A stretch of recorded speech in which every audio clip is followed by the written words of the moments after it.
E se a gente pudesse traçar uma história do Ocidente baseada em duas premissas apenas? A primeira delas de que a religião cristã é o fio condutor dessa história. E a segunda de que a secularização não é um fenômeno, uma característica apenas da modernidade, mas também e principalmente do próprio cristianismo, que não necessariamente se contrapõe à ideia nietzschiana de que Deus está morto, por exemplo, desde que essa ideia seja aplicada ao Deus e à metafísica das religiões naturais e não ao Deus cristão, obviamente. O que isso tudo quer dizer? Vocês vão entender se vocês forem atrás da obra do Gianni Vattimo, Crer que se crê. É possível ser cristão apesar da igreja? E aproveito para mandar um abraço aí pro meu amigo Fred, que sabe-se lá onde anda, mas fica aí, um beijo para você. Esse livro aqui vai um pouquinho mais na onda da teologia, que não é bem a nossa praia, mas como quem é da filosofia pode falar um pouquinho sobre tudo, quem é do direito acha que pode, a gente está aqui para deixar o nosso comentário sobre essa obra fantástica, que é daquelas que você lê, relê e quer revisitar de tempos em tempos para matutar um pouquinho mais sobre aquilo que o autor nos traz. Então, qual é a marca distintiva? Quais são as características que afastam o cristianismo dessas religiões naturais, né? As religiões naturais seriam mais adequadas àquele arquétipo intuitivo ao qual nós chegamos quando somos questionados acerca da experiência religiosa. Então, é uma experiência religiosa um pouco mais primitiva, talvez.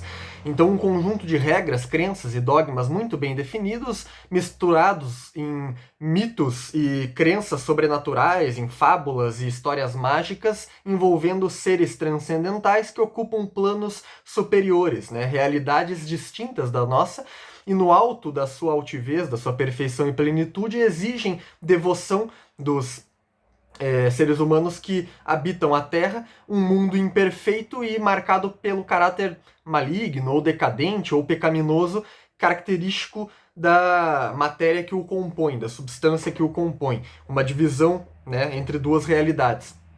E essa devoção ela é feita, ela é comprovada através do cumprimento estrito de dogmas e regras, sob pena de sanção, bem como do sacrifício, sejam eles humanos ou de animais. E a característica fundamental dessas crenças são, portanto, a violência, uma ontologia forte e violenta, a crença na existência de um ser objetivamente considerado essencial e necessário à existência de todas as coisas, que é enxergado nessa divindade na qual se crê.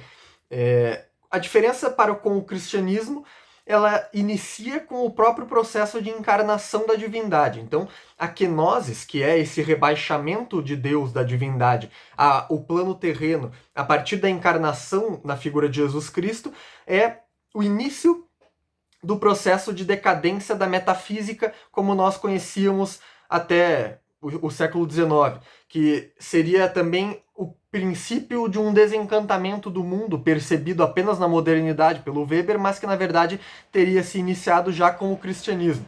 Por quê? Porque essa queda de Deus, essa aproximação de Deus do plano terreno, primeiro que rompe com essa perspectiva gnóstica da existência de duas realidades indissociáveis não, dissociáveis, plenamente dissociáveis e separadas, uma perfeita e bondosa e a outra maligna e imperfeita. Você tem a simbiose de ambas as coisas, com inclusive a ressurreição da carne, não apenas do Espírito de Cristo, e a promessa de uma redenção ainda nessa realidade, ainda nesse mundo, através do envio do Espírito Santo que acompanharia a humanidade nesse caminho que Deus teria traçado para todo mundo. Esse Deus ele não é mais um Deus que exige do alto do seu trono devoção dos seus súditos, mas sim um Deus amigo, um Deus que se aproxima dos indivíduos humanos e lida com eles através das leis do amor e da misericórdia, da compreensão. O processo de decadência do ser, o processo de realização do ser na sua tendência nihilista de autoenfraquecimento, é marcado, portanto, desde a origem do cristianismo até a contemporaneidade por 5 momentos-chave, vamos dizer assim. O primeiro deles é esse da encarnação. O segundo é a origem das crenças protestantes que permitem uma abertura da interpretação da liturgia, uma abertura na interpretação das escrituras, não mais carregadas dos dogmatismos da Igreja Católica na Idade Média, que tinham uma interpretação unívoca dos escritos da Bíblia, mas permitindo que todos façam uma livre leitura em traduções para vários idiomas daquilo que Deus havia deixado nas Escrituras, inclusive com interpretações individuais, né? Uma relação muito próxima do indivíduo com a sua própria divindade. Um terceiro momento seria a própria modernidade, que acreditou ser o motor desse desencantamento, ledo engano, né? Então, substituindo toda a crença religiosa, sobrenatural e mística como algo infantil, por uma crença, sim, metafísica e objetivista nas potencialidades da razão humana e da ciência, ela adota uma perspectiva cientificista e historicista, mas não percebe que mantém em si os resquícios da metafísica objetivista das religiões naturais, que o cristianismo, ao contrário do que se pensava, estava contribuindo para dissolver ao longo de tantos séculos, né? E o quarto momento surge quando se percebe que essa promessa moderna de desencantamento é em si uma crença infundada e ela mesma deve ser desencantada. É um desencantamento do desencantamento, porque se percebe que o problema não é só uma crença em fábulas e mágicas religiosas, místicas, mas a crença em si na objetividade do ser, da realidade, da ontologia forte. Adota-se, portanto, uma ontologia fraca, que é a marca da pós-modernidade, a partir da frase do Nietzsche, do Deus está morto, que na verdade não mata somente Deus, mas o Deus da religião natural, e sim a metafísica nesse sentido forte, e como que duas faces da mesma moeda acabam encontrando a ética cristã ao tentar rechaçá-la por completo, numa espécie de paradoxo, e ambas se mesclam, né, numa nova ética pós-moderna, do discurso pós-moderno, que não pretende um caráter de ultimidade, de chegar numa mensagem final acerca de todas as coisas que não esteja passível de questionamento e rediscussão. Aí nós temos aqui as passagens do livro do Gianni Vattimo, a primeira delas, em que ele vai dizer o seguinte... Espera um pouquinho que agora me perdi aqui. Assim... O rigor do discurso pós-metafísico é apenas desse tipo, procura um caráter persuasivo que não pretende valer de um ponto de vista universal.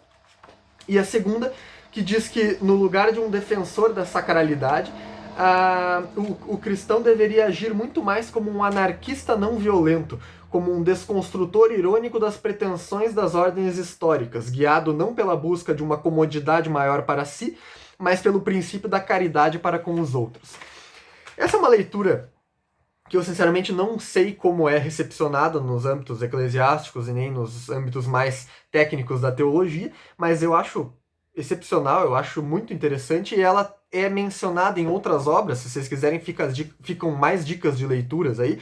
A primeira delas, do curso de História da Filosofia do Direito, do Jean-Cassien Billier e do Aglaé Marioli, dois autores franceses que, num trecho aqui, mencionam o aparente paradoxo da origem do indivíduo, da figura do indivíduo, a partir da filosofia franciscana, ali do final da Idade Média, né? Então ele vai mencionar o seguinte, como características da modernidade, o humanismo, o individualismo e o racionalismo. E ele continua, é certamente paradoxal que a herança judaico-cristã pareça chegar a negações de si mesma. O divino conduz ao humano, a comunidade ao indivíduo e a fé à razão. Pode-se evocar aqui a leitura neo-weberiana de Marcel Gachet, O Desencantamento do Mundo, em que o cristianismo aparece como a religião da saída da religião. Uma outra dica de leitura que passa por cima desse assunto de maneira breve é o livro Crítica da Vítima, do Daniel Gilioli. Uma hora a gente vai trazer ele aqui, que é um livrinho bem bacana. E, por fim, o que aparenta ser a suma obra nesse assunto, a referência principal nesse tema é o René Girard, A Violência e o Sagrado, e aparentemente toda a filosofia mimética que tem origem com esse autor francês aqui. Eu ainda não li esse livro, mas está aqui separadinho para leitura mais breve possível. É isso aí, se vocês curtiram, deixa um like aqui, se inscrevam no canal para não perder os próximos vídeos e um abraço.